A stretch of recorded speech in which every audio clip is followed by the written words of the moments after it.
Eles me jogaram no chão, me prenderam, quebraram a Virgem Maria.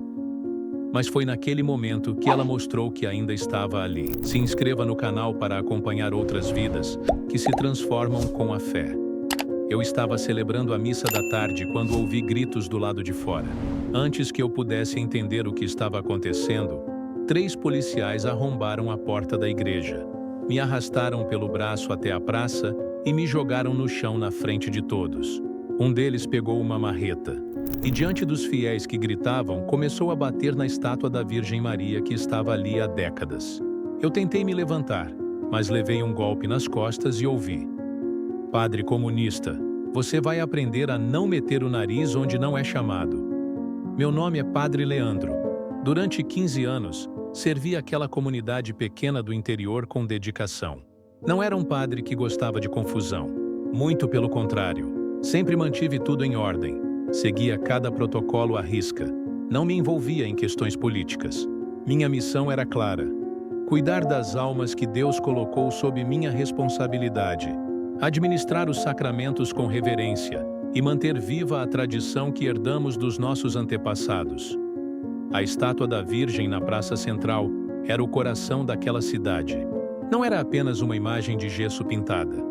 Era o lugar onde as mães levavam seus filhos pequenos para ensinar as primeiras orações, onde os idosos acendiam velas toda noite, chuva ou sol, pedindo proteção para suas famílias, onde casais se encontravam pela primeira vez, onde crianças aprendiam a fazer o sinal da cruz. Aquela praça era sagrada para todos nós. Durante anos, minha rotina era previsível e confortável. Acordava cedo, rezava o breviário, celebrava a missa das 7, visitava os doentes, preparava os catecúmenos para os sacramentos. À tarde, ficava disponível no confessionário. À noite, antes de dormir, fazia meu exame de consciência e agradecia a Deus por mais um dia de serviço. Eu me orgulhava dessa disciplina. Achava que estava cumprindo meu papel perfeitamente. Minha relação com a comunidade era respeitosa, mas distante. Eu não era o tipo de padre que sentava na mesa das famílias para tomar café. Mantinha certa formalidade, acreditava que isso era necessário para preservar a autoridade do meu ministério.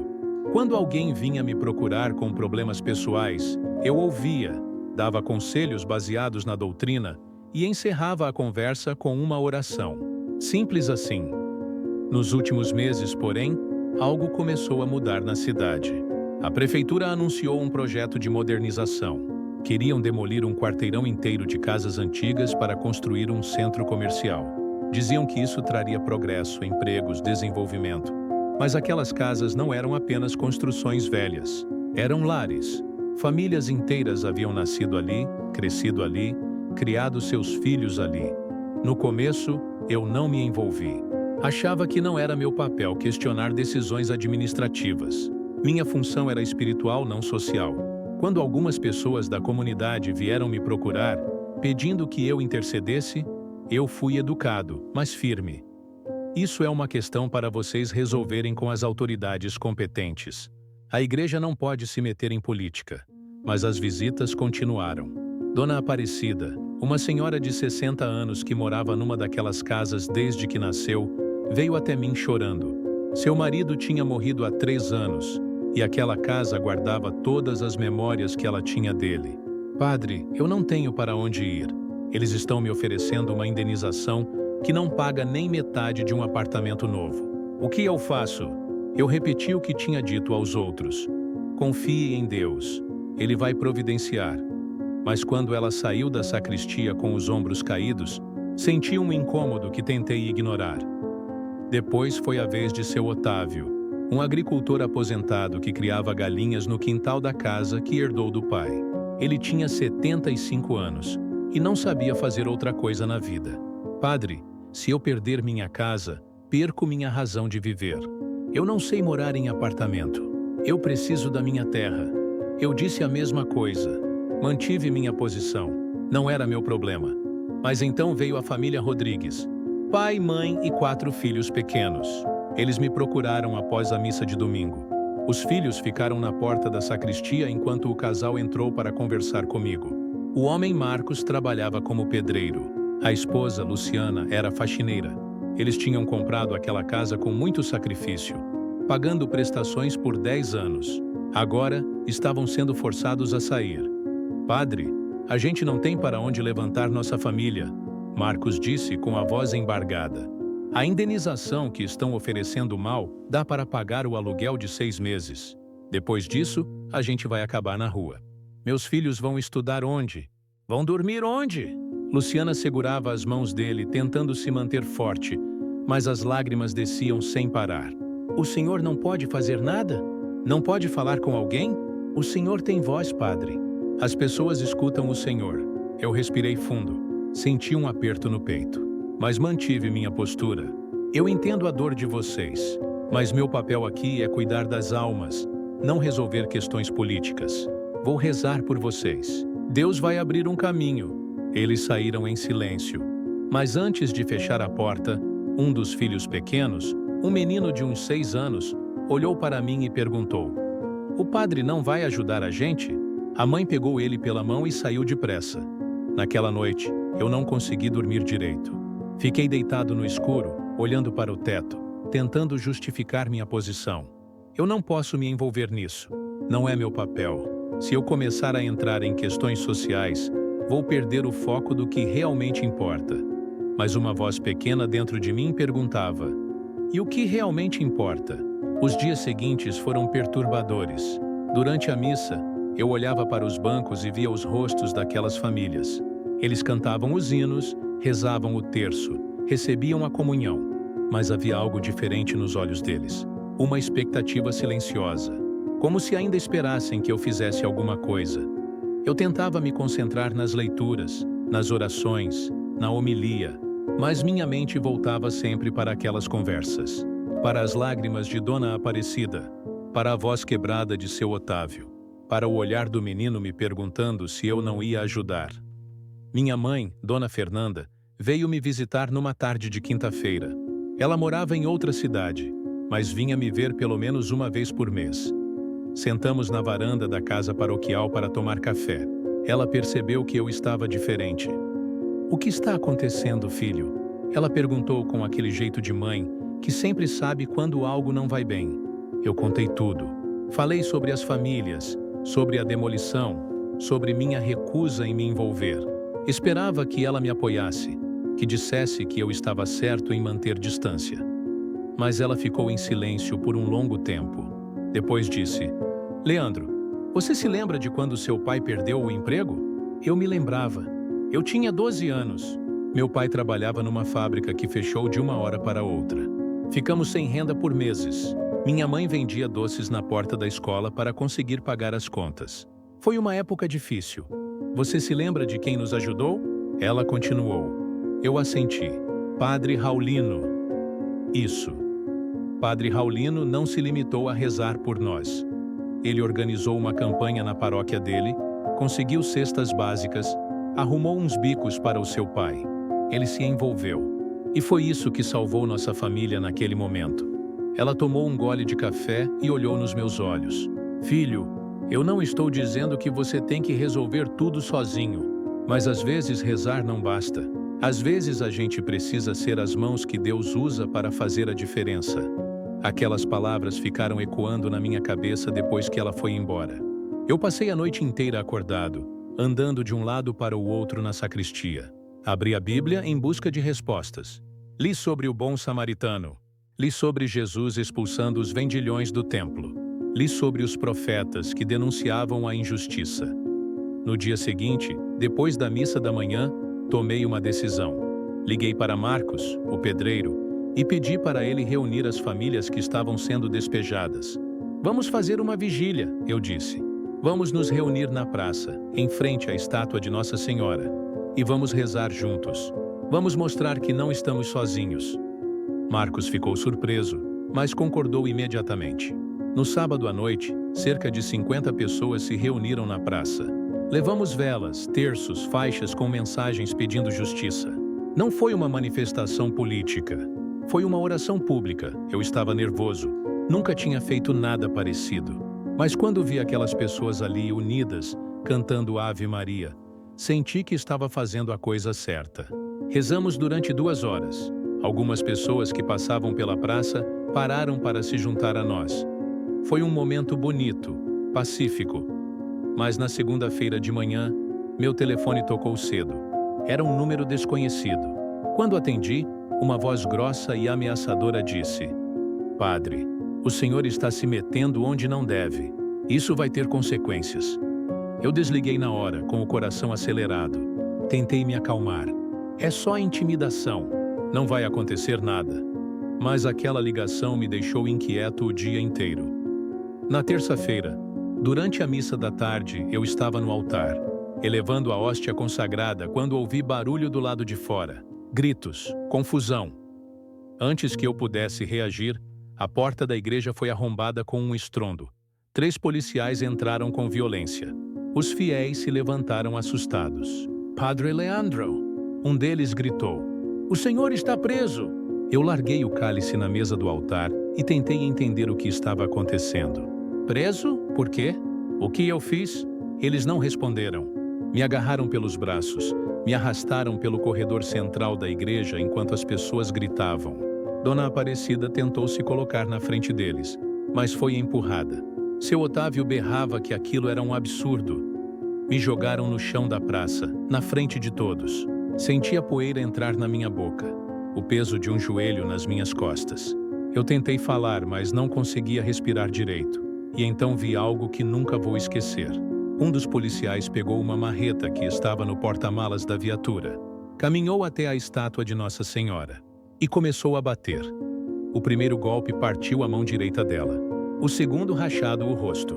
As pessoas gritavam, choravam, tentavam se aproximar, mas os outros policiais as impediam. Eu estava ali, imobilizado no chão, vendo aquela imagem sendo destruída pedaço por pedaço. Quando tentei me levantar, levei um golpe nas costas que me derrubou de novo. "Padre comunista", o policial disse, "você vai aprender a não meter o nariz onde não é chamado." Me levaram para a delegacia algemado. A viatura passou pelas ruas principais da cidade, devagar, como se quisessem que todos vissem. Eu ainda estava com a batina, suja de poeira e terra. As pessoas nas calçadas paravam para olhar. Algumas baixavam a cabeça envergonhadas, outras apenas observavam em silêncio. Na delegacia, fui jogado numa sala pequena e escura. 2 homens me interrogaram durante horas. Queriam que eu assinasse um documento admitindo que tinha incitado as pessoas contra a ordem pública, que tinha organizado uma manifestação ilegal, que estava conspirando contra o Estado. Eu tentei explicar que só tinha rezado, que aquilo era uma vigília pacífica, um ato de fé. Mas eles não queriam ouvir.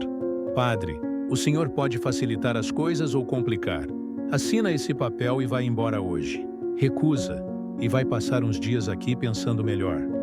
Eu me recusei. Não ia assinar uma mentira. Me levaram para uma cela no fundo do prédio.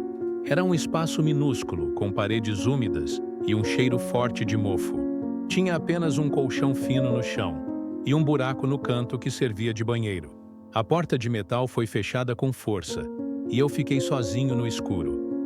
Sentei no chão, encostado na parede fria. Meu corpo doía.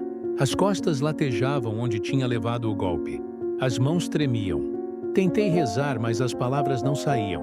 Fiquei ali, em silêncio, sentindo um vazio que nunca tinha experimentado antes. Naquela primeira noite, não consegui dormir. Cada som me assustava. Passos no corredor, vozes distantes, o ranger da porta de outras celas. Eu ficava imaginando o que estava acontecendo lá fora. Se a igreja tinha sido fechada, se as pessoas estavam bem, se minha mãe já sabia. No segundo dia trouxeram uma bandeja com comida. Arroz frio, feijão aguado, um pedaço de pão duro. Eu não tinha fome, mas comi mesmo assim, porque não sabia quando viriam de novo. Depois disso, passei horas olhando para o teto, tentando entender como tinha chegado até ali. Eu me sentia traído, não pelos policiais ou pelas autoridades, mas por Deus. Eu só tentei fazer o que era certo, pensei. Eu só tentei ajudar aquelas pessoas. E agora estou aqui, trancado como um criminoso, enquanto a estátua de sua mãe foi destruída na frente de todos. Por quê? Não houve resposta. Só silêncio. No terceiro dia, me levaram de volta para a sala de interrogatório. Dessa vez o tom era diferente. Menos agressivo, mais calculado. Padre, o senhor parece uma pessoa inteligente. Por que está se sacrificando por gente que nem vai lembrar do senhor daqui a uma semana? Assina o papel, pede desculpas publicamente e tudo volta ao normal. Eu olhei para o homem à minha frente. Quis gritar, quis dizer que ele estava errado. Mas a verdade é que uma parte de mim começava a duvidar. Será que aquelas pessoas realmente se importavam? Será que valeria a pena todo aquele sofrimento? Mesmo assim, não assinei. Fui solto no final da tarde sem explicação. Simplesmente abriram a porta da cela e disseram que eu estava livre para ir. Me devolveram minha batina rasgada e me mandaram embora. Quando cheguei à igreja, o sol estava se pondo. A praça estava vazia. Andei devagar até a entrada e empurrei a porta. O que vi me partiu o coração. Os bancos estavam quebrados. As imagens dos santos tinham sido arrancadas das paredes. O sacrário estava aberto, vazio. Os paramentos haviam sido rasgados e jogados no chão. As paredes estavam pichadas com palavras de ódio. Caminhei até o altar, pisando em cacos de vidro. Ajoelhei ali e tentei rezar, mas não consegui. As palavras não vinham. Apenas um choro seco, silencioso, que doía no peito. Ouvi passos atrás de mim. Era Reginaldo, um jovem da comunidade que sempre ajudava na missa. Ele ficou parado na porta sem saber o que dizer. A praça também, padre, ele disse baixinho. A estátua está em pedaços. Ninguém teve coragem de recolher. Está tudo espalhado por ali. Eu assenti, sem forças para falar. As pessoas estão com medo. Ele continuou. Alguns fiéis foram ameaçados. Disseram que se voltarem à igreja vão sofrer consequências. Muita gente sumiu. Não sei se vão voltar. Aquilo foi como um soco no estômago. Eu tinha tentado proteger aquelas pessoas e agora elas estavam em perigo por minha causa. Desculpa, Reginaldo. Foi tudo o que consegui dizer. Ele saiu em silêncio e eu fiquei sozinho na igreja destruída. Passei aquela noite deitado no chão da sacristia. Não tinha forças para levantar, para limpar, para fazer qualquer coisa. Apenas fiquei ali, olhando para o escuro, sentindo um peso esmagador no peito. Minha mente não parava.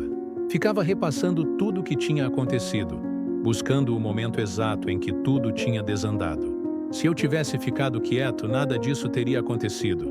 A igreja estaria intacta. As pessoas estariam seguras. A estátua ainda estaria na praça. Comecei a me questionar sobre tudo, sobre minha vocação, sobre minha fé, sobre o sentido daquele sofrimento. Deus, onde o Senhor estava quando quebraram sua casa? Onde o Senhor estava quando profanaram a imagem de sua mãe? Por que permitiu que tudo isso acontecesse? Não houve resposta. Só o silêncio frio daquela noite. Na manhã seguinte, minha mãe apareceu. Ela tinha viajado a noite toda quando soube do que tinha acontecido. Entrou na igreja e, ao ver a destruição, começou a chorar. Correu até mim e me abraçou com força. Filho, o que fizeram com você? Ela passou as mãos pelo meu rosto, pelos meus braços, verificando se eu estava machucado. Estou bem, mãe. Menti. Não, você não está. Ela se sentou ao meu lado, ainda segurando minha mão. Leandro, você precisa sair daqui. Isso não vai acabar bem. Essas pessoas são perigosas. Eles podem voltar. Você precisa pedir transferência, ir para outra paróquia, se afastar disso tudo. Eu sabia que ela estava com medo. E tinha razão em estar. Mas a ideia de abandonar aquela comunidade, de deixar tudo para trás, me fazia sentir pior ainda. Eu não posso ir embora, mãe. Essas pessoas precisam de mim. Que pessoas, Leandro? Olha em volta. Não tem ninguém aqui. A igreja está vazia. Você se sacrificou por eles e onde eles estão agora? As palavras dela doeram porque eram verdade. Onde estavam as famílias que eu tinha tentado ajudar? Onde estavam os fiéis que rezavam comigo na praça? Minha mãe ficou comigo durante 2 dias. Tentou me convencer a desistir, a pedir ajuda ao bispo, a sair dali enquanto ainda era tempo. Mas eu estava paralisado. Não conseguia tomar nenhuma decisão. Apenas ficava sentado, olhando para o vazio. No terceiro dia, recebi uma ligação de Padre Raulino, meu antigo mentor. Ele tinha ouvido falar do que tinha acontecido e ligou para me oferecer apoio. Leandro, meu filho, eu sinto muito por tudo isso, ele disse, com a voz carregada de preocupação. Você fez o que achava certo. Ninguém pode te culpar por isso. Mas deu tudo errado, padre. A igreja foi destruída. As pessoas estão com medo. A estátua de Nossa Senhora foi quebrada. Eu estraguei tudo. Houve um silêncio do outro lado da linha. Depois, ele disse algo que me desconcertou completamente. Leandro, às vezes Deus nos pede para recuar. Nem toda batalha precisa ser lutada. Nem todo sacrifício é pedido por Ele. Talvez você tenha se deixado levar pelo orgulho, achando que poderia mudar as coisas sozinho. Aquelas palavras me atingiram como uma flecha. Orgulho? Era isso que eu estava sentindo? Será que minha decisão de me envolver tinha sido realmente guiada por Deus? Ou tinha sido apenas meu ego querendo ser visto como um herói? Desliguei o telefone confuso e mais perdido do que nunca. Chegou o domingo, o dia da missa principal. Eu não sabia se deveria celebrar. A igreja estava destruída, os bancos quebrados, o altar rachado. Mas algo dentro de mim dizia que eu precisava tentar. Arrumei o que pude. Juntei os cacos, limpei o chão, coloquei uma toalha limpa sobre o altar. Toquei o sino às 9 da manhã, como sempre fazia, e esperei. Aos poucos, algumas pessoas começaram a chegar. Dona Aparecida, com os olhos vermelhos de tanto chorar. Seu Otávio, apoiado numa bengala. Reginaldo e mais 3 jovens. A família Rodrigues com os 4 filhos pequenos. No total, apenas 6 adultos e 4 crianças. Eu olhei para aqueles rostos e senti um aperto no peito. É só isso? Depois de tudo que eu fiz, é só isso? Mas comecei a missa mesmo assim. Minha voz tremia ao ler as leituras. Minhas mãos tremiam ao elevar a hóstia. Durante a homilia não consegui falar muito. Apenas disse: Deus está conosco, mesmo quando parece que Ele se afastou. Mas eu mesmo não acreditava naquelas palavras. Após a bênção final, as pessoas saíram em silêncio. Eu fiquei sozinho, ajoelhado diante do altar. E ali, naquele momento de absoluta desolação, algo dentro de mim se quebrou completamente. Caí de bruços no chão, com o rosto encostado nas pedras frias, e não consegui me levantar. Fiquei deitado naquele chão gelado por tempo que não sei medir. Podia ter sido 1 hora, podiam ter sido 3. O corpo estava pesado demais para se mover. A mente estava cansada demais para pensar. Eu só queria sumir, desaparecer, deixar de existir. Todas as certezas que eu tinha construído ao longo dos anos desmoronaram de uma vez. Eu achava que sabia o que era ser padre. Achava que entendia meu papel. Achava que bastava seguir as regras, manter a ordem, administrar os sacramentos. Mas agora, diante de tudo aquilo, eu não sabia mais nada. Deus, eu não aguento mais. Falei em voz alta, quebrando o silêncio da igreja vazia. Se isso é o seu plano, eu preciso de um sinal, porque não estou conseguindo seguir. Não estou conseguindo entender. Não estou conseguindo continuar. Minha voz ecoou pelas paredes quebradas e voltou para mim sem resposta. Chorei como nunca tinha chorado em toda a minha vida. Não era um choro contido, silencioso, digno. Era um choro violento, desesperado, que saía do fundo do peito como um grito sufocado. Sentia vergonha de estar tão fraco, tão quebrado, tão perdido. Mas ao mesmo tempo, não conseguia parar. Eu tentei fazer o que era certo. Continuei falando, mesmo sem saber se alguém estava ouvindo. Eu vi aquelas pessoas sofrendo e não consegui ficar parado. Mas agora olha o resultado. A igreja destruída. As pessoas com medo. A imagem de sua mãe em pedaços. Foi tudo em vão. Eu falhei. Senti um peso esmagador no peito, como se algo estivesse me pressionando contra o chão. Uma sensação física de que eu estava sendo esmagado pela culpa, pelo fracasso, pela dor. Eu não consigo mais carregar isso sozinho, sussurrei. Se o Senhor não me ajudar, eu vou desistir. Vou pedir para sair daqui. Vou entregar tudo, porque eu não aguento mais. Aquilo foi a minha rendição total. Não era uma oração bonita, teológica, bem elaborada. Era apenas um grito de desespero de alguém que tinha chegado no fundo do poço e não via mais saída. Fiquei ali deitado até o corpo ficar dormente, até os pensamentos pararem de girar. até não sobrar mais nada dentro de mim, além de um vazio profundo. Eventualmente me levantei, não porque tivesse recuperado as forças, mas porque não podia ficar ali para sempre. Arrastei-me até a sacristia, deitei no colchão fino que servia de cama e fechei os olhos. Dormi um sono pesado, sem sonhos, como se tivesse apagado da existência. Acordei na manhã seguinte com alguém batendo na porta da sacristia. Levantei confuso, ainda com a roupa do dia anterior, e abri. Era Dona Beatriz, uma senhora de 80 anos que morava perto da praça. Ela sempre acendia velas aos pés da estátua de Nossa Senhora, todos os dias, sem falhar. Padre Leandro, desculpa incomodar tão cedo, ela disse com a voz trêmula, mas eu precisava falar com o senhor. Eu a convidei para entrar. Ela se sentou numa cadeira velha enquanto eu preparava um café fraco. Eu tive um sonho essa noite. Ela começou, olhando para as próprias mãos. Foi tão real que acordei achando que tinha acontecido de verdade. Eu não disse nada, apenas esperei que ela continuasse. Sonhei que estava na praça, de noite, sozinha. E a estátua de Nossa Senhora estava lá, inteira, como sempre esteve. Ela olhou para mim e disse: Beatriz, diga ao padre que ele não está sozinho. Diga a ele que eu vou cuidar de tudo. Diga a ele que não desista. Dona Beatriz levantou os olhos para me encarar. Eu sei que pode parecer bobagem de uma velha, padre, mas eu senti que precisava vir aqui contar isso para o senhor. Porque no sonho, ela estava chorando. E as lágrimas dela caíam no chão e viravam água cristalina. Eu fiquei paralisado. Queria acreditar naquilo. Queria me agarrar àquela esperança. Mas meu coração estava tão ferido, tão cético, que tudo o que consegui fazer foi agradecer educadamente. Obrigado, Dona Beatriz. Eu vou guardar essas palavras no coração. Ela segurou minha mão com força surpreendente para alguém da idade dela. Padre, eu não sei o que vai acontecer daqui para frente, mas eu sei que Nossa Senhora nunca abandona seus filhos. E o Senhor é filho dela também. Depois que ela saiu, fiquei sentado na sacristia, pensando naquele sonho. Uma parte de mim queria acreditar que era um sinal, mas outra parte, maior e mais barulhenta, dizia que era apenas o desejo de uma senhora idosa tentando me animar. Passei o resto do dia fazendo tarefas mecânicas. Limpei mais um pouco da igreja. Consertei o que pude.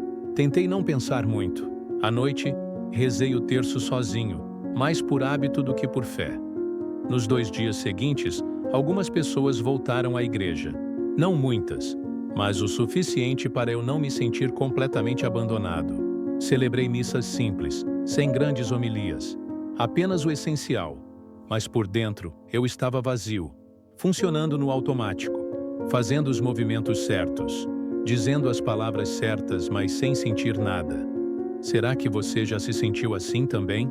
Como se estivesse apenas sobrevivendo, sem realmente viver. Na manhã do 3º dia após a visita de Dona Beatriz, acordei com uma batida urgente na porta. O sol ainda estava nascendo, e eu estava sonolento, confuso. Quando abri, encontrei Reginaldo. Ele estava ofegante, com o rosto vermelho de tanto correr. Padre, você precisa vir ver. Agora!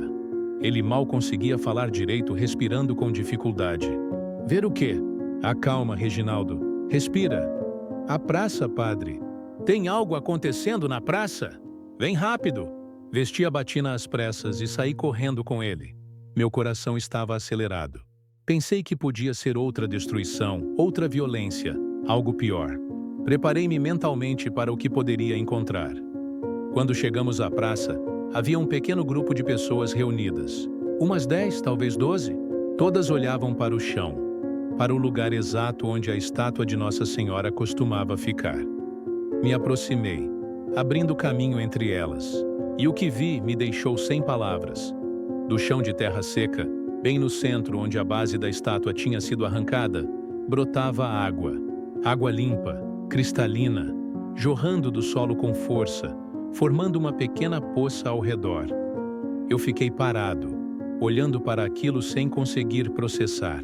Aquilo não fazia sentido. Não havia encanamento naquela área. A prefeitura nunca tinha instalado nada ali. E mesmo que houvesse, um cano rompido não jorraria água tão limpa, tão pura. Padre, como isso é possível? Perguntou uma mulher ao meu lado. Eu não sabia o que responder. Me ajoelhei perto da água. Toquei com os dedos. Estava fresca, gelada até. Cheirei. Não tinha odor de cloro, de tratamento químico, de nada. Era só água pura. Isso começou há meia hora, disse seu Otávio, que estava ali com a bengala. Eu estava passando para ir na farmácia quando vi o chão molhado. Pensei que alguém tinha jogado água, mas aí vi que estava jorrando. Chamei o Reginaldo e ele foi te buscar. Mais pessoas começaram a chegar. A notícia estava se espalhando rapidamente. Em poucos minutos havia pelo menos 30 pessoas ao redor daquela fonte improvável. É um milagre, alguém disse. Deve ter arrebentado um cano, outro contestou. Não tem cano aqui. Eu mesmo ajudei a fazer essa praça há 20 anos, respondeu um senhor de cabelos brancos. Eu continuava ajoelhado, observando. Minha mente racional tentava encontrar uma explicação. Tinha que haver uma explicação lógica. Lençol freático? Infiltração? Algo subterrâneo que tinha cedido. Mas enquanto eu pensava nisso, algo aconteceu que me fez esquecer completamente a lógica. Luciana, a esposa do pedreiro Marcos, chegou correndo com o filho mais novo no colo. O menino tinha uns 3 anos e estava chorando muito, com o rosto vermelho e suado. Padre, meu filho está com febre alta desde ontem à noite, ela disse desesperada. Não baixa de jeito nenhum. Eu estava indo para o posto de saúde quando vi as pessoas aqui. Ela olhou para a água brotando do chão. Sem pensar muito, pegou um pouco nas mãos e molhou a testa do menino. O choro parou imediatamente. O menino abriu os olhos, ainda confuso, mas respirando normalmente. Luciana tocou a testa dele de novo. A febre passou, ela disse incrédula. Como é possível? A febre passou. Um silêncio tenso tomou conta da praça. Todos olhavam para aquela cena. É água de Nossa Senhora, Dona Beatriz disse com a voz firme. Eu sabia. Ela me mostrou no sonho. Ela não nos abandonou. A partir daquele momento foi como se uma comporta tivesse se aberto. As pessoas começaram a se aproximar da água. Alguns apenas tocavam, outros enchiam garrafas que tinham trazido. Eu ainda estava ali, ajoelhado, tentando processar tudo. Olhei para o céu, para as nuvens que começavam a se dissipar com o sol da manhã. E pela primeira vez em muitos dias, senti algo diferente dentro de mim. Não era certeza, não era alegria plena. Era algo mais sutil, mais delicado. Era uma pequena brecha de esperança. Senhor, isso é real? Pensei. Isso é sua resposta? Não houve voz audível. Não houve raio de luz descendo do céu. Apenas aquela água jorrando, limpa e abundante, do lugar mais improvável possível. A notícia se espalhou pela cidade como fogo em mata seca. Até o meio-dia, havia mais de 100 pessoas na praça. Gente da cidade, mas também de lugares vizinhos. Alguém tinha postado um vídeo nas redes sociais mostrando a água brotando, e aquilo tinha viralizado. Carros começaram a encher as ruas ao redor. Famílias inteiras vinham com garrafas, baldes, recipientes de todo tipo. Alguns apenas por curiosidade, outros com esperança de que aquela água pudesse trazer algum tipo de cura, de alívio, de resposta. Eu fiquei na praça o dia inteiro, tentando manter alguma ordem. Não era fácil. As pessoas empurravam, se acotovelavam, queriam chegar perto da fonte. Reginaldo e alguns outros jovens da comunidade me ajudaram a organizar uma fila. Padre, o que a gente faz? Reginaldo me perguntou, visivelmente sobrecarregado. Não sei, filho. Nunca passei por algo assim. Entre as pessoas que chegavam, havia de tudo. Mães com filhos doentes, idosos com problemas de saúde. Gente que só queria ver com os próprios olhos. Havia também os céticos, que vinham para provar que era tudo mentira. Fraude, truque. Um homem de meia idade, vestindo camisa social e com uma postura de quem estava acostumado a mandar, se aproximou da fonte com um kit de teste de água. Vou provar que isso é só um vazamento, ele disse em voz alta, para que todos ouvissem. Ele coletou amostras, testou o pH, verificou a transparência, cheirou, analisou. Depois de uns 20 minutos, guardou os equipamentos e ficou em silêncio. E então, alguém perguntou, é água potável? Ele disse com uma expressão confusa. extremamente pura, mais pura do que a água tratada que recebemos em casa. Não tem sentido. Como não tem sentido? Outro questionou. Não há fonte natural aqui. Não há lençol freático a essa profundidade. E mesmo que houvesse, a água não seria tão limpa assim sem nenhum tratamento. Isso desafia qualquer explicação geológica que eu conheça. Aquilo só aumentou o burburinho. As pessoas começaram a falar mais alto, umas acreditando que era um milagre, outras ainda procurando explicações racionais. No meio daquela confusão toda, eu me afastei um pouco, precisando de um momento para respirar. Sentei num banco de madeira no canto da praça e observei tudo de longe. Dona Beatriz veio se sentar ao meu lado. "O senhor está bem, padre?" "Estou confuso, Dona Beatriz." "Muito confuso. Por quê?" A senhora respondeu suas orações. "Mas por que dessa forma? Por que agora? Por que deixou tudo ser destruído primeiro?" Ela ficou em silêncio por um momento, olhando para as pessoas ao redor da fonte. Talvez porque a gente só reconheça os milagres quando estamos quebrados o suficiente para enxergá-los. Aquelas palavras ficaram ecoando na minha cabeça. À tarde, a situação começou a ficar ainda mais complicada. Uma equipe da prefeitura chegou com ordens de fechar o acesso à praça. Diziam que aquilo era irregular, que precisava de análise técnica, que poderia ser perigoso, mas as pessoas se recusaram a sair. Formaram uma corrente humana ao redor da fonte, protegendo-a. "Vocês já destruíram a estátua!" gritou alguém. "Não vão destruir isso também?" A tensão aumentou. Os funcionários da prefeitura ligaram para a polícia. Meu coração disparou quando vi as viaturas chegando. Pensei que tudo ia se repetir, que haveria violência de novo, que eu seria preso de novo. Mas algo diferente aconteceu. Quando os policiais desceram das viaturas, reconheci um deles. Era o mesmo que tinha me agredido, que tinha quebrado a estátua. Nossos olhares se cruzaram. Ele pareceu desconfortável. O comandante da operação se aproximou de mim.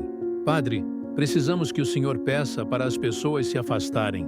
Vamos cercar a área até entendermos o que está acontecendo aqui." "E se eu não pedir?"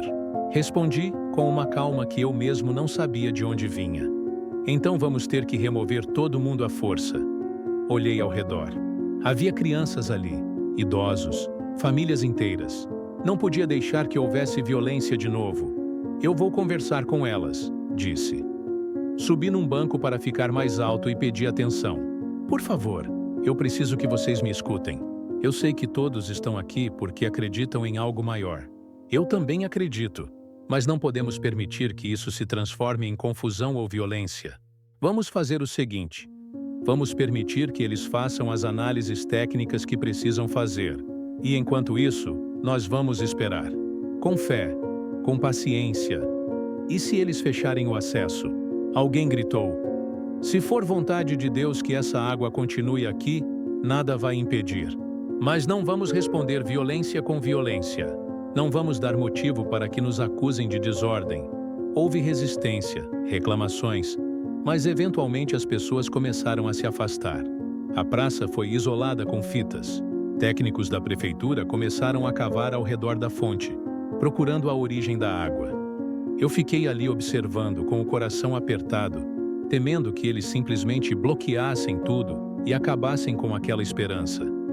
Mas quanto mais eles cavavam, mais confusos ficavam.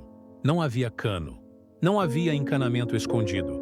Não havia nada além de terra e pedras. E mesmo assim, a água continuava jorrando, sem parar. No final do dia, o engenheiro responsável pela análise deu sua conclusão oficial. "Não temos explicação para a origem dessa água. Ela simplesmente não deveria estar aqui." Os dias seguintes foram intensos.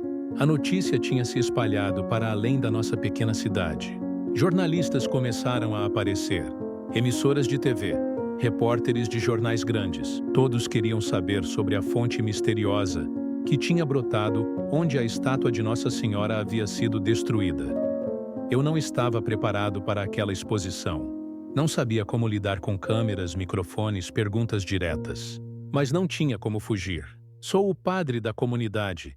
Então as pessoas vinham falar comigo. "Padre Leandro, o senhor acredita que isso é um milagre?"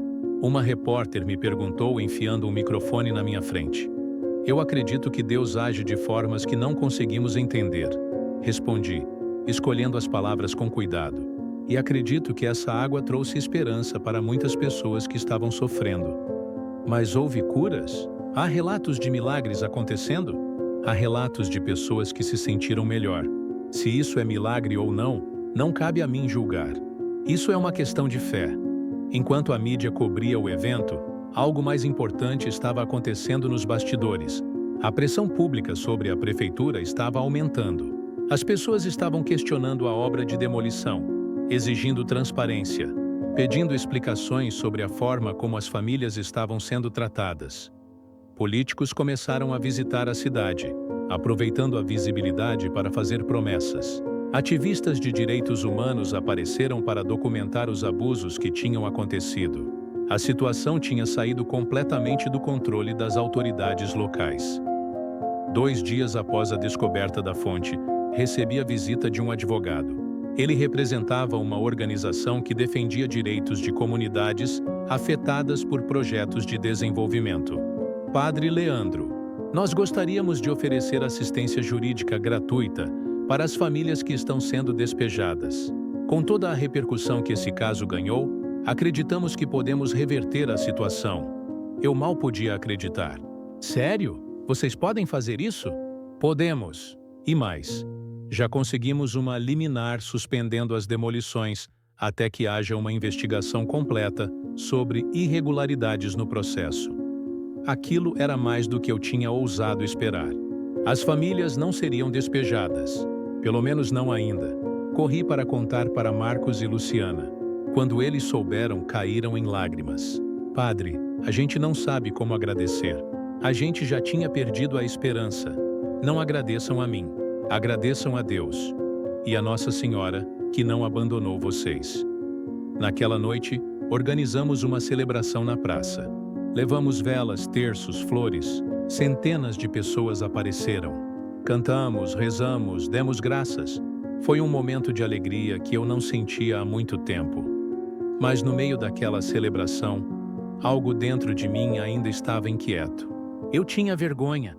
Vergonha de ter duvidado. Vergonha de ter pensado em desistir. Vergonha de ter ficado deitado naquele chão, quebrado, achando que tudo estava perdido.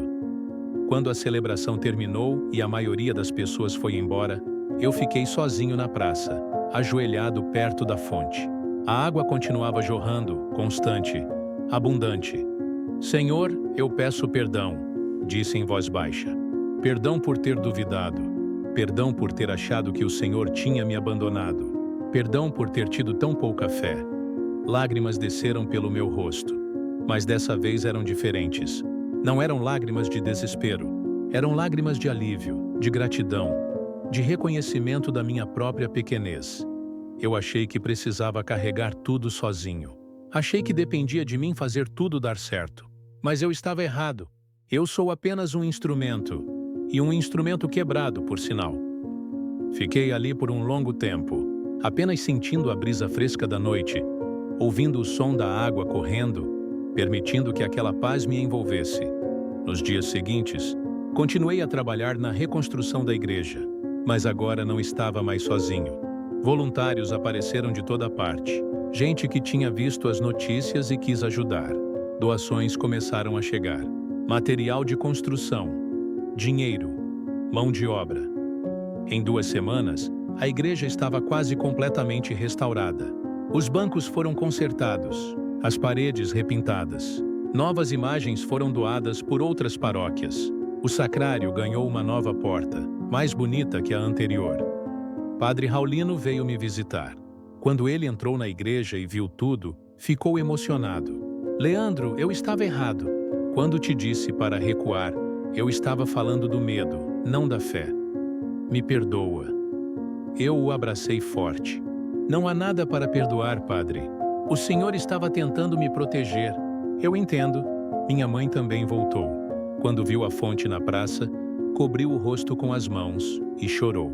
Meu filho, Deus é tão bom. Ele cuidou de você mesmo quando você achava que estava sozinho. Eu sei, mãe. Eu sei. A comunidade começou a se reorganizar ao redor da fonte. Um grupo de fiéis construiu uma pequena capela de madeira ao redor dela, para proteger a água e criar um espaço de oração. Outro grupo organizou turnos para limpar a área e ajudar as pessoas que vinham de longe. As famílias que estavam sendo despejadas começaram a receber apoio jurídico sério. A investigação sobre a obra descobriu várias irregularidades: contratos superfaturados, empresas fantasmas, corrupção. O projeto foi cancelado e as famílias puderam ficar em suas casas.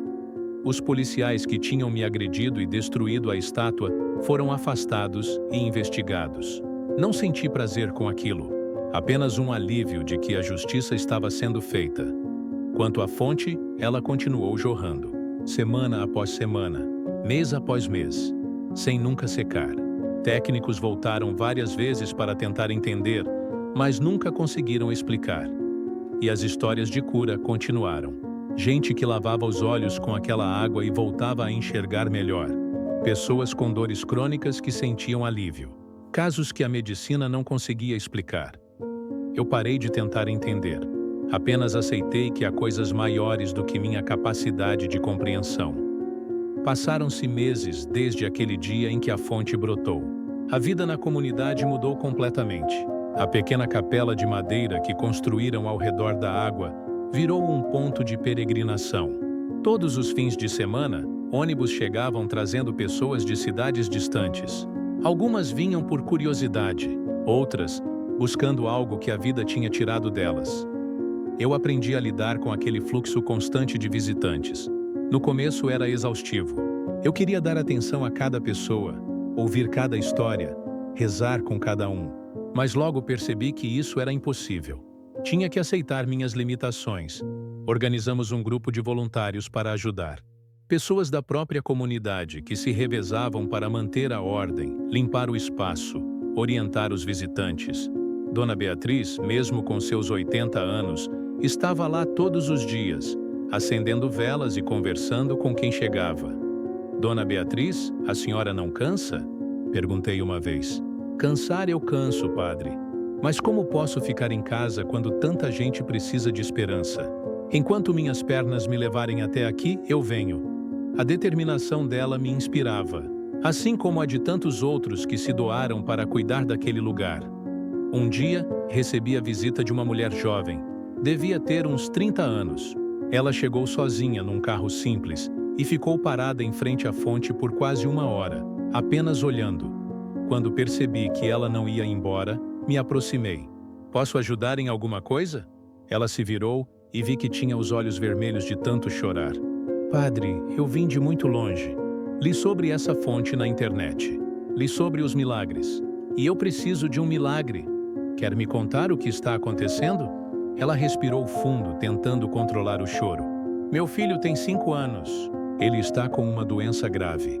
Os médicos disseram que não há mais nada a fazer. Eu tentei tudo.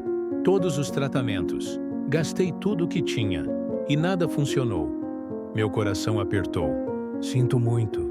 Eu não sou muito religiosa, padre. Nunca fui. Mas quando vi as notícias sobre essa água, sobre as pessoas que foram curadas, eu pensei, e se funcionar? E se for a chance do meu filho? Onde está seu filho agora? No hospital. Está muito fraco para viajar. Então eu vim sozinha para pegar a água e levar para ele. Ela pegou uma garrafa vazia da bolsa. Com as mãos tremendo, encheu com a água da fonte. Padre, o senhor pode rezar? Por favor. Eu sei que talvez não faça diferença, mas eu preciso tentar tudo. Segurei as mãos dela. Claro que vou rezar. Como é o nome do seu filho? Gabriel. Rezamos ali mesmo, em pé, perto da fonte. Pedi a Deus que tocasse aquele menino, que aliviasse seu sofrimento, que desse força para a mãe. Quando terminei, ela me abraçou forte, ainda chorando. Obrigada, padre. Muito obrigada. Ela foi embora e eu fiquei pensando naquela situação. Será que a água realmente ia fazer diferença? Será que eu tinha dado falsas esperanças para aquela mulher? Ou será que a fé dela por si só já era suficiente? Eu não tinha respostas. Apenas confiança de que Deus sabia o que estava fazendo. 2 semanas depois, recebi uma carta. Era daquela mulher. Abri com o coração acelerado. Padre Leandro, eu não sei como agradecer. Quando cheguei no hospital, dei a água para o Gabriel. Ele bebeu um pouco e eu molhei a testa dele, como vi outras pessoas fazendo. Naquela mesma noite, a febre que ele tinha há dias baixou. No dia seguinte, ele pediu comida pela primeira vez em semanas. Os médicos fizeram novos exames e ficaram surpresos. A doença não desapareceu completamente, mas estabilizou. Meu filho está melhor. Ele está comendo, brincando, sorrindo. Não sei se foi a água, se foi a oração do Senhor ou se foi apenas coincidência, mas eu escolho acreditar que foi um milagre. Obrigada por ter rezado por nós. Eu li aquela carta várias vezes. Guardei ela numa caixa junto com outras que tinha recebido. Histórias de pessoas cujas vidas tinham sido tocadas de alguma forma por aquele lugar. Nem todas as histórias tinham final feliz. Algumas pessoas vinham buscando cura e não encontravam. Algumas vinham com expectativas irreais e saíam decepcionadas. Eu aprendi que milagres não acontecem por encomenda e que, às vezes, o milagre não é a cura do corpo, mas a paz do coração. Houve um caso que me marcou profundamente. Um homem de uns 60 anos veio até a fonte acompanhado da filha. Ele tinha câncer terminal. Estava fraco, precisando de ajuda para caminhar. A filha o trouxe até a água, esperançosa. Ele bebeu, molhou o rosto, rezou e nada mudou. Pelo menos não fisicamente. Mas quando ele terminou de rezar, olhou para a filha e disse: "Está tudo bem agora.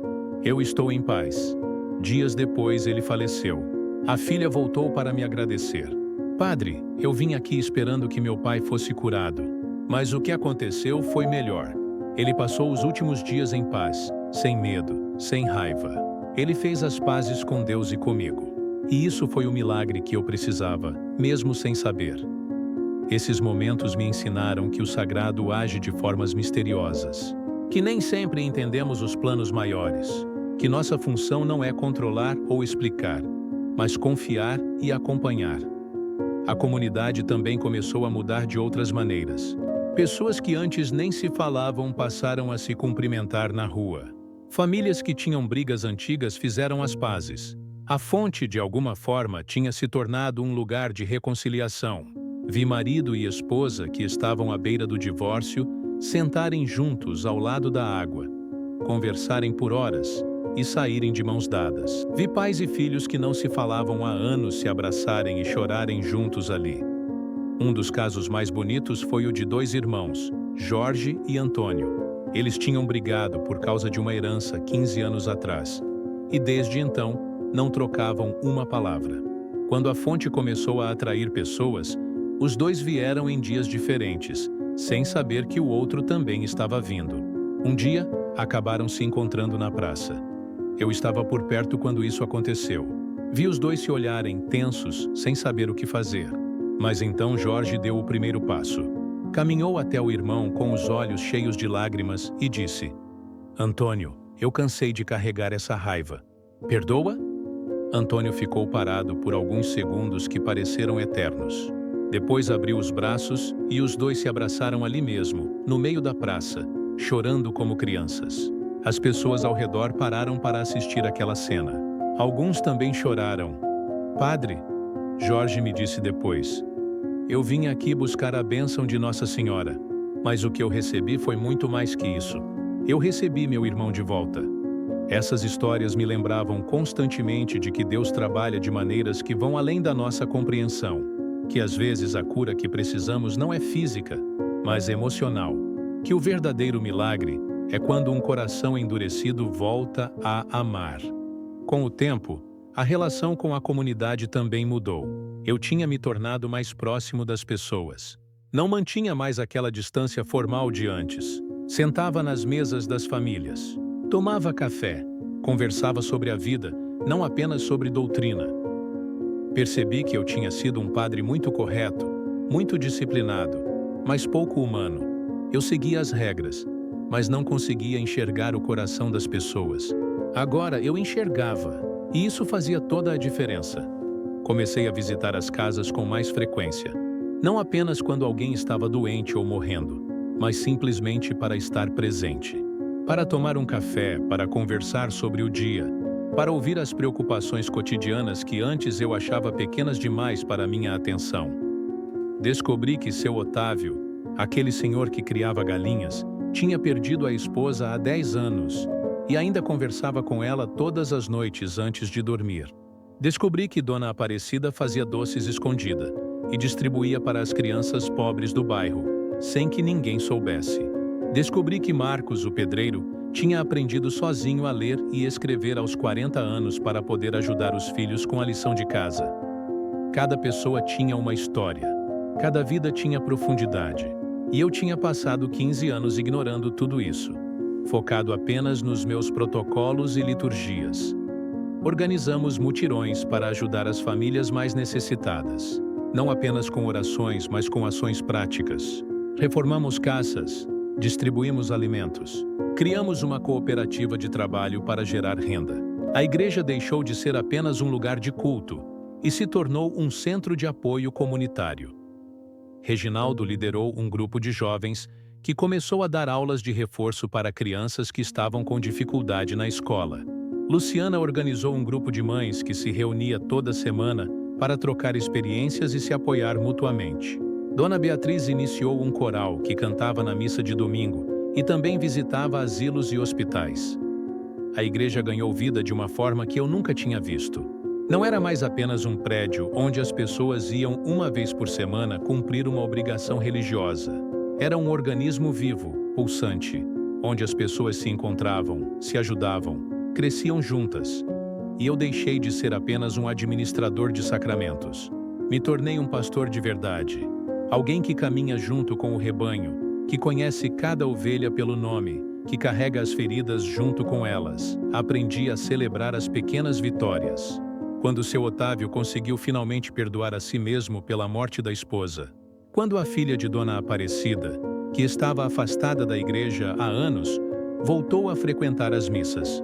Quando o filho mais velho de Marcos passou no vestibular, sendo o primeiro da família a entrar numa universidade. Aprendi também a chorar com os que choram. Quando a neta de Dona Beatriz perdeu o bebê que esperava. Quando Reginaldo foi assaltado e ficou com medo de sair de casa. Quando uma enchente destruiu a casa de 3 famílias da comunidade. Estar presente na dor alheia, descobri, era tão importante quanto celebrar as alegrias. Talvez até mais, porque é fácil estar ao lado de alguém quando tudo vai bem. O difícil é permanecer quando tudo desmorona. Hoje, quando olho para trás, ainda me emociono ao lembrar de tudo o que aconteceu.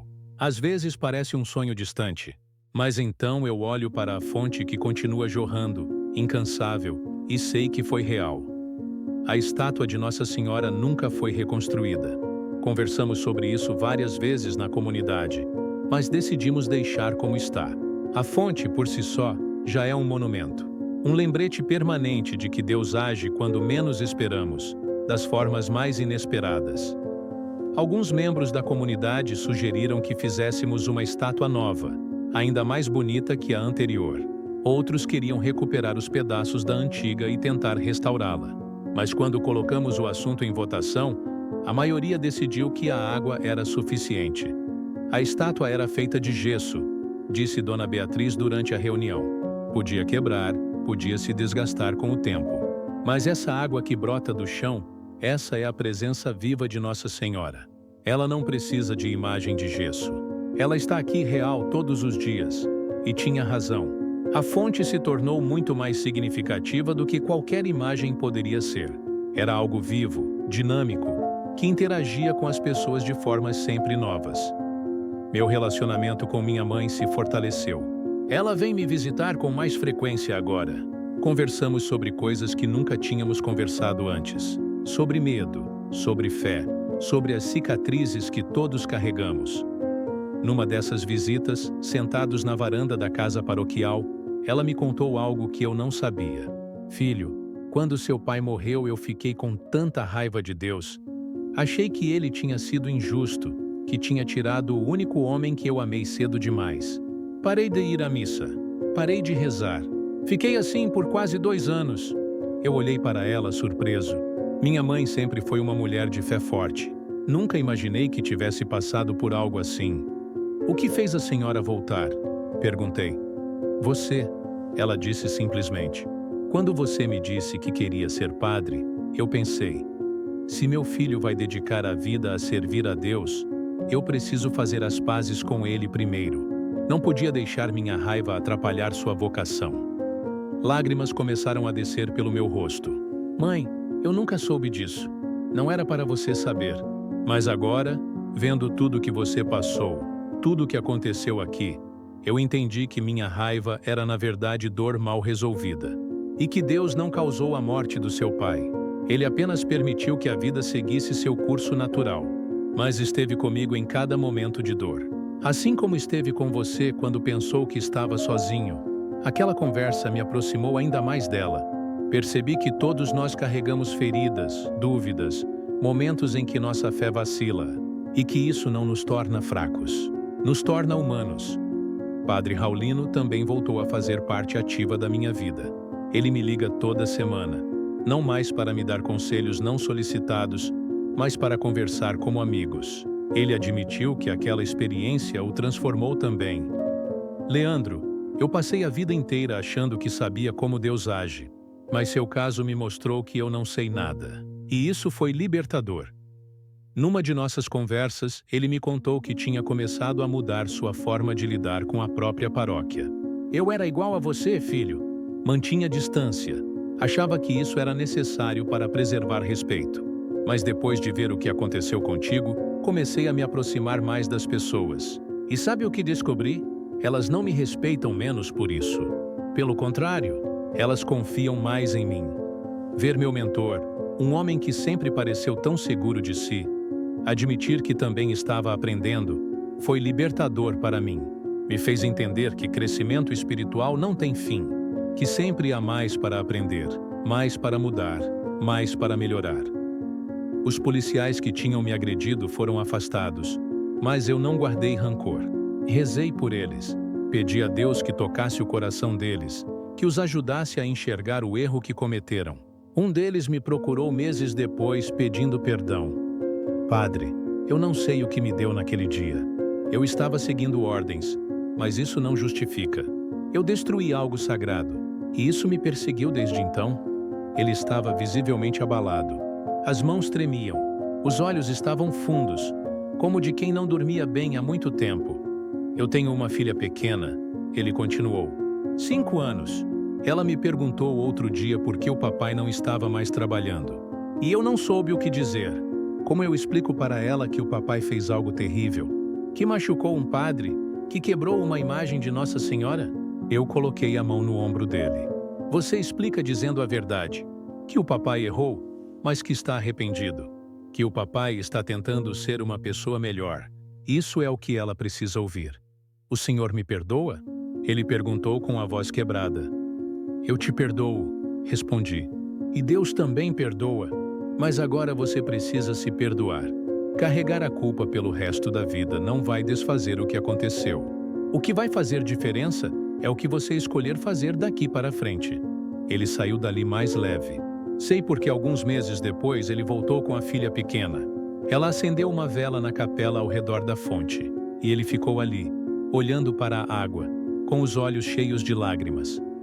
Perdoar aquele homem não foi fácil. Houve noites em que acordei suando, revivendo o momento em que ele me jogou no chão, em que a marreta bateu na estátua. Mas eu escolhi perdoar, não porque ele merecia, mas porque eu precisava. Perdoar não é esquecer, é liberar o outro e a si mesmo da prisão do ressentimento. A comunidade cresceu. Novas famílias chegaram, atraídas pela história da fonte. A cidade ganhou vida nova. Comércios abriram. Empregos foram criados. Mas mais importante que o desenvolvimento econômico foi o desenvolvimento espiritual. As pessoas passaram a se ajudar mais, a rezar juntas, a cuidar umas das outras. A igreja ficava cheia nos domingos, não por obrigação, mas porque as pessoas realmente queriam estar ali. Vi transformações que antes acharia impossíveis. José, um homem que era conhecido na cidade como beberrão e brigão, parou de beber depois de visitar a fonte. Começou a frequentar as reuniões de um grupo de apoio que organizamos na igreja. Hoje, ele ajuda outros homens que lutam contra o alcoolismo. Marina, uma jovem de 20 anos que estava envolvida com drogas, veio até a fonte trazida pela avó. Ela não queria estar ali. Estava de cara fechada, resistente a tudo. Mas quando molhou as mãos na água, algo mudou. Ela mesma não sabe explicar o que foi. Apenas diz que sentiu uma paz que nunca tinha sentido antes. Hoje, ela está limpa há 8 meses e voltou a estudar. Esses exemplos me lembravam constantemente de que transformação é possível, que ninguém está perdido demais para ser encontrado, que nunca é tarde para recomeçar. Eu aprendi lições que nunca vou esquecer. Aprendi que força não está em nunca cair, mas em se levantar depois da queda. Aprendi que fé não é ausência de dúvida, mas escolha de confiar mesmo quando duvida. Aprendi que Deus não precisa de heróis perfeitos, mas de instrumentos dispostos a serem quebrados e remontados. Aprendi que minha missão não é resolver todos os problemas, mas caminhar ao lado das pessoas nos deles. Que às vezes uma presença silenciosa vale mais que 1000 palavras. Que ouvir é tão importante quanto pregar. Aprendi que a humildade não é se sentir inferior, mas reconhecer a verdade sobre si mesmo. Reconhecer limites, reconhecer erros, reconhecer que precisamos de ajuda.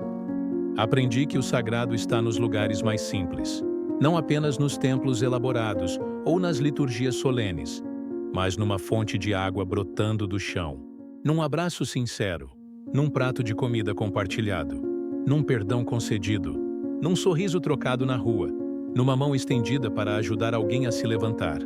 Hoje, quando celebro a missa, não é mais uma rotina mecânica, é um encontro real. Eu olho para os rostos das pessoas e vejo histórias, vejo lutas, vejo esperanças, e sei que minha função é ser ponte entre elas e o divino. A fonte continua atraindo pessoas, alguns dias mais, outros dias menos, mas ela está sempre ali, constante, generosa, sem pedir nada em troca. É uma lição viva de que a graça não precisa ser merecida. Ela simplesmente é. Às vezes, quando a noite cai e a praça fica vazia, eu vou até lá sozinho, sento num banco e fico apenas ouvindo o som da água. É nesses momentos que sinto mais claramente a presença de Deus. Não em palavras audíveis ou visões grandiosas, mas numa paz profunda que enche o peito. Obrigado, eu digo. Obrigado por não ter desistido de mim. Obrigado por ter me mostrado que sua misericórdia é maior que meu fracasso. Obrigado por ter usado minha fraqueza para mostrar sua força. Sei que virão novos desafios. A vida não para. Haverá novas lutas, novos momentos de dúvida, novas quedas. Mas agora sei que não estou sozinho. E sei que mesmo no fundo do poço, há água brotando. Olho para a comunidade que se formou ao redor dessa história. Dona Beatriz, que continua acendendo suas velas todos os dias. Marcos e Luciana, que agora tem casa própria e estabilidade. Reginaldo, que está estudando para ser catequista. Seu Otávio, que cultiva um jardim ao redor da capela. Jorge e Antônio, os irmãos que se reconciliaram. José, que venceu o alcoolismo. Marina, que deixou as drogas para trás. Tantas vidas que se entrelaçaram, que se apoiaram, que cresceram juntas. E penso que talvez esse seja o verdadeiro milagre. Não apenas a água que brota do chão, mas os corações que se abrem. Não apenas as curas físicas, mas as transformações internas. Não apenas os sinais extraordinários, mas a graça ordinária do dia a dia. Eu não sou mais o padre que era antes. Aquele homem rígido, distante, que achava que tinha todas as respostas, morreu naquele chão frio da sacristia. O que nasceu foi alguém mais humilde, mais humano, mais disposto a aprender. E se eu pudesse voltar no tempo e mudar algo, não mudaria. Cada lágrima, cada dor, cada momento de desespero fez parte do caminho que me trouxe até aqui. E eu sou grato por isso. Quando as pessoas me perguntam sobre aqueles dias difíceis, sobre a prisão, sobre a destruição, eu respondo com honestidade. Foi o pior momento da minha vida. Mas também foi quando Deus mais perto esteve de mim. Porque foi quando eu finalmente parei de fingir que era forte e assumi que era fraco. A fonte continua jorrando, a comunidade continua crescendo. E eu continuo aprendendo dia após dia que servir não é sobre grandeza, mas sobre disponibilidade. Não é sobre ter respostas, mas sobre ter compaixão. Não é sobre realizar milagres, mas sobre reconhecê-los quando acontecem. Esta é minha história. Uma história de queda e restauração, de dúvida e fé, de destruição e reconstrução. E se ela pode ensinar algo, que seja isso: nunca é tarde demais para recomeçar. Nunca é profundo demais para ser resgatado. Nunca é escuro demais para a luz encontrar seu caminho. Porque onde há água brotando do deserto, há esperança. E onde há esperança, há vida.